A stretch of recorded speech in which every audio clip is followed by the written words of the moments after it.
Bonjour à tous, je vous en ai déjà parlé, mais il me semble très important de comprendre que le corps stocke absolument tous nos stress et nos traumas, même ceux dont on ne se souvient pas cognitivement. Et on peut en avoir accumulé énormément, on s'en rend pas compte.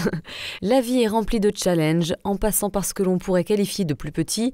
Mon frère m'a piqué le bonbon que je voulais, ou je n'ai pas eu ce que j'avais désiré à Noël, ou je déteste aller chez la nounou, par des choses catégorisées beaucoup plus graves, comme un manque émotionnel, un parent absent physiquement ou émotionnellement, une famille dysfonctionnelle, du harcèlement à l'école, un parent agressif, ou en tout cas instable, du chantage affectif, un parent alcoolique, drogué ou dépressif, voire suicidaire, des non-dits aux lourdes conséquences, de l'agressivité, des abus sexuels, etc., etc.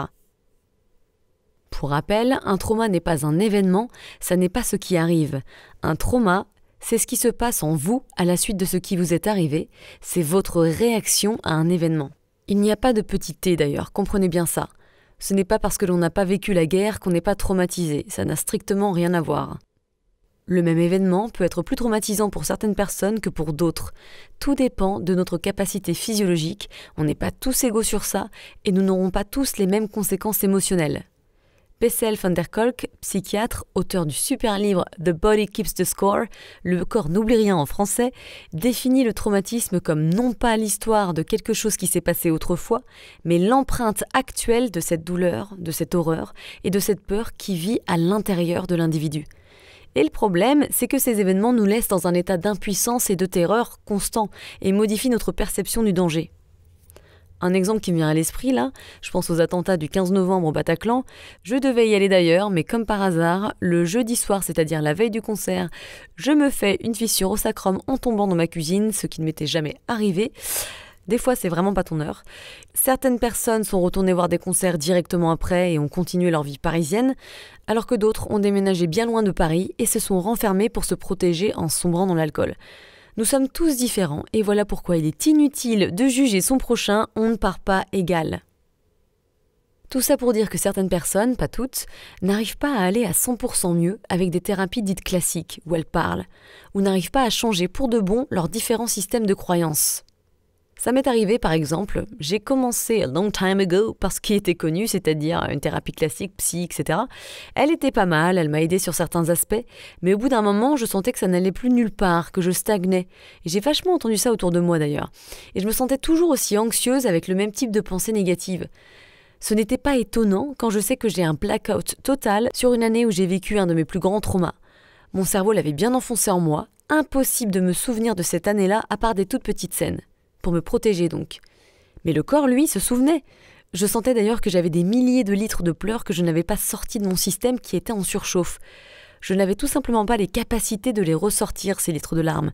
J'étais en freeze. En français, on parle d'état d'immobilité du système nerveux parasympathique, c'est-à-dire que le stress est tellement trop fort pour ton système, tout est tellement en surchauffe, il y a trop d'énergie de combat-fuite, fight or flight, ça c'est le système sympathique, qu'au bout d'un moment, tu arrives où tu ne peux plus rien faire, tu te figes. Donc la thérapie que j'avais faite, non pas que ce n'était pas utile, absolument pas, j'insiste dessus, mais cela peut s'avérer incomplet pour certaines personnes, étant donné que certains stress et épisodes difficiles de notre vie ne sont pas accessibles par le cerveau et donc par la parole. Ils le sont cependant par le corps. Et ce que je trouve génial, c'est que quand on commence à travailler avec lui, avec le corps, quand on se reconnecte avec lui, alors que généralement on a passé notre vie à ne pas du tout le considérer, quand on apprend des exercices neurosensoriels, quand on travaille avec nos organes de stress, nos diaphragmes, notre colère, et ce que l'on appelle notre agression saine, parce que beaucoup de gens ont passé leur vie à ne jamais exprimer leur colère, donc elle est en elles. Ils l'ont étouffée. Quand on ressent nos émotions et sensations sans peur, quand on écoute enfin nos besoins physiologiques primaires, etc., etc., il y a plein de manières de travailler avec lui, on va augmenter nos capacités et celui-ci va s'ouvrir au fur et à mesure, comme s'il sentait qu'on lui accordait enfin de l'attention, qu'il pouvait enfin nous faire confiance, et on va avoir l'occasion de ressentir des sensations qui étaient jusqu'alors inaccessibles. Certains souvenirs vont même revenir. Comme si le corps faisait remonter à la surface des souvenirs qu'il jugeait maintenant OK de ressortir. Ça peut demander du temps. Et ce que je trouve hallucinant, c'est que quand on travaille avec le corps, nos croyances vont automatiquement changer, et ce, sans forcément les travailler cognitivement. Pourquoi ça ? Parce que ces croyances sont en fait une interprétation mentale de l'énergie de stress de survie stockée dans le système. Je répète parce que cette phrase est tellement importante, parce que ces croyances sont en fait une interprétation mentale de l'énergie de stress de survie, donc de nos traumas, stockée dans le système. En d'autres termes, c'est le mental et nos croyances qui sont influencés par nos traumas stockés en nous. Si ce stress de survie est toujours là, on aura toujours le même genre de pensées et de croyances. Si on travaille sur cette énergie de stress qui se trouve dans notre corps par des sensations, des pulsions qui n'avaient jusqu'alors pas été exprimées, etc., on va finir par transmuter cette énergie, par la débloquer, par ouvrir les tuyaux qui empêchaient l'énergie vitale de bien circuler. On va pouvoir se réguler et calmer notre système nerveux pour de bon. En tout cas, bien plus. Par conséquent, nos systèmes de croyances changeront automatiquement et ce au fur et à mesure. On n'aura plus non plus la cocotte minute qui déborde.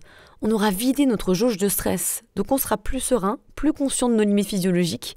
On sera moins en train de partir au quart de tour hyper agressif.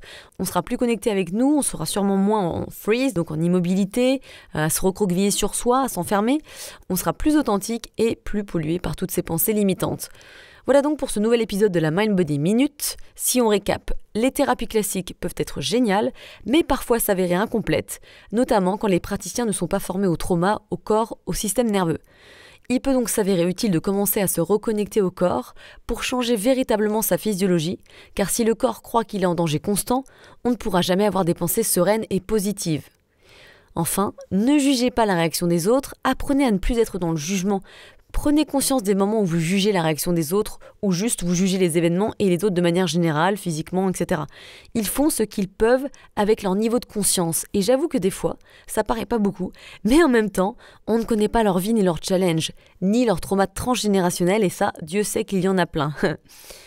Dans tous les cas, n'hésitez pas à suivre toutes mes stories, mes reels, mes posts Instagram où franchement j'écris beaucoup là-dessus.